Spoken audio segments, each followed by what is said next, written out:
Bakit kaya ang palaging nagiging spiritual is yung mga taong may disability, yung mga ganun, mga neurodivergent, yung mga may ADHD, ADD, yung mga ganun, may autism.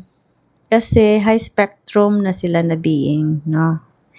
Iba na lang yung capacity nila.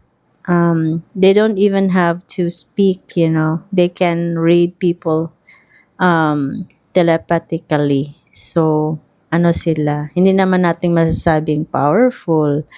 Ang ganun. Kasi pag nililabel mo isang tao, ano yan? Hindi yan. Kasi everyone is equal. Okay? Everyone is equal. So, dapat yung tandaan yan. Huwag kayong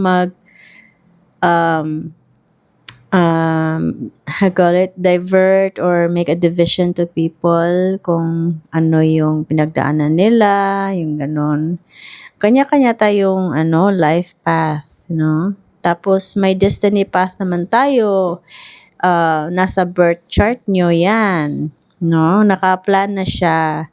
Yung mga karmic lessons, nasa birth plan niya, guys. Kung interested talaga kayo malaman kung bakit ganyan ang life nyo, pwede nyo naman makat yan lahat. The destiny is a destiny. Hindi mo na siya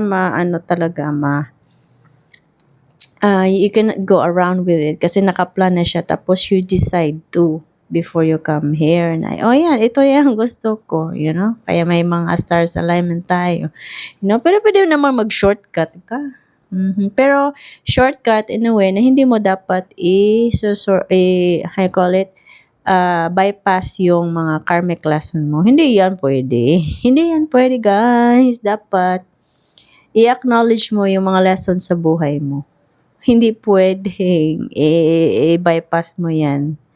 Kasi sa akin, as a start, akala ko bypass sa akin. Kasi parang namulat ako agad, na-open up lahat agad, no? Pero when I notice my body, mabigat yung katawan ko, may masakit na portions, bakit?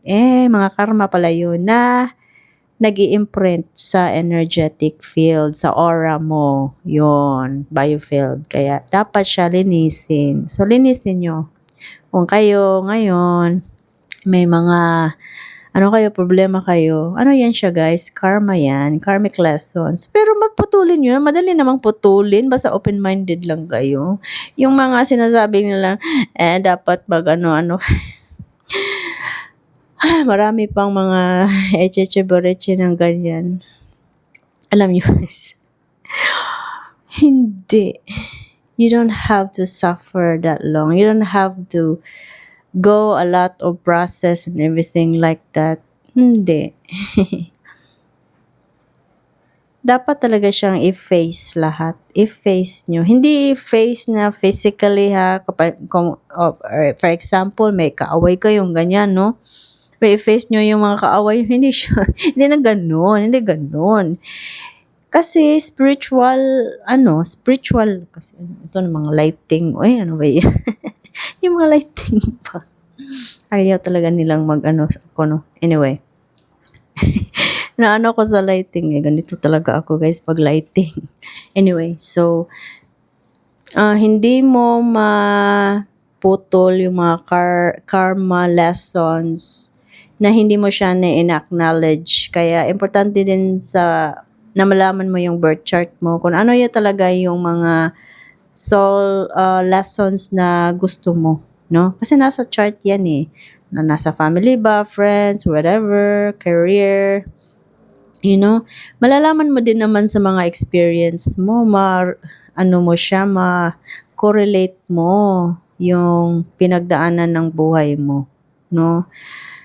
Yeah, basta ako, I'm offering my service, and if you want to know your birth chart, konti lang. You don't have to really learn the hard way, Mga basic lang. Huwag nyong pahirapan ang sarili nyo. Yes, kung gusto nyo ng mga very, very technical, di mag-hire kayo ng astrologer. Very technical sila, o di mag-hire kayo, di ba?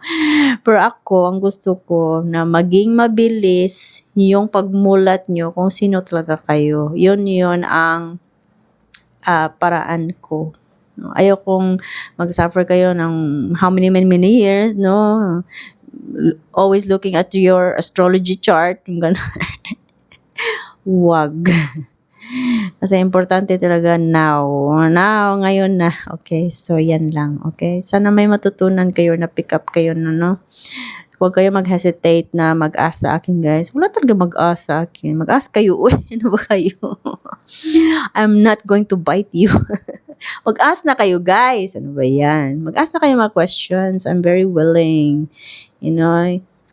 Tapos, na talaga ako ngayon. Very open ako sa mga ganitong bagay kasi I'm just suppressing my throat chakra na how many years na din siya na black, no? Oh, who knows? It might be how many past lives. Yung, ganun. So, okay? See you later.